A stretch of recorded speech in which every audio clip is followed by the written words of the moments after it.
NBA superstar na si LeBron James napamura sa bagong body build ni Kai Sotto, daming naloko. At LeBron balik sa ensayo para sa kanyang year 23 sa NBA, parang di tumatanda.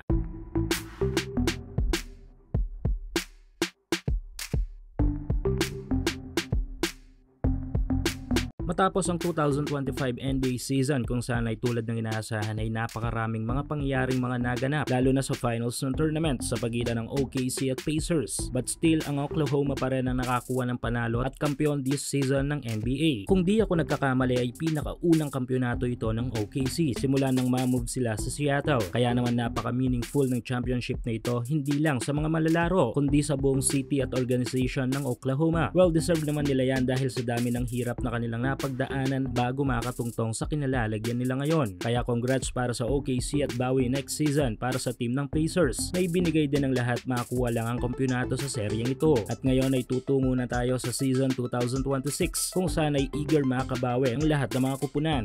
Kung saan ay this off-season ay kinukonsidera na team rebuilding season ng NBA. Kaya asahan na natin dyan ang mga kabi-kabilang mga trade. Unang trade na pumutok ay ang Kevin Durant to Houston Rockets kung saan ay na-move ang Filipino-American player na si Jalen Green. Pero maliban dyan ay inaabangan nga ng mga NBA fans ang kinukonsiderang isa sa pinakasikat na NBA team sa mundo. Ito nga yung LA Lakers.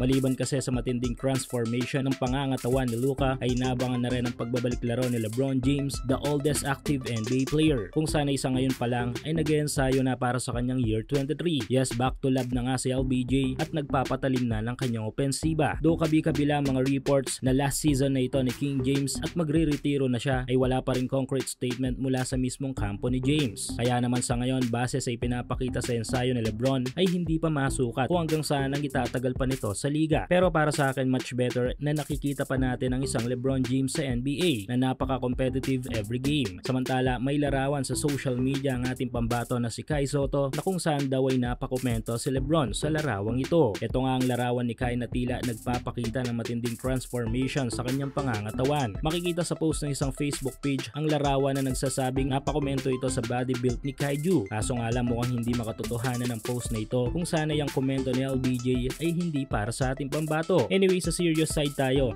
ay magandang nagiging progress ni Kai ngayon base sa mga piling larawan nito. Dito ay makikita ang tila mas paglaki at pagkasolid ng pangangatawan ni Kai na kanyang magagamit sa kanyang pagbabalik laro kontra sa mas mga malalaki at malalakas na mga opponent lalo na sa ating national team na Gilas Pilipinas para sa FIBA World Cup qualifiers.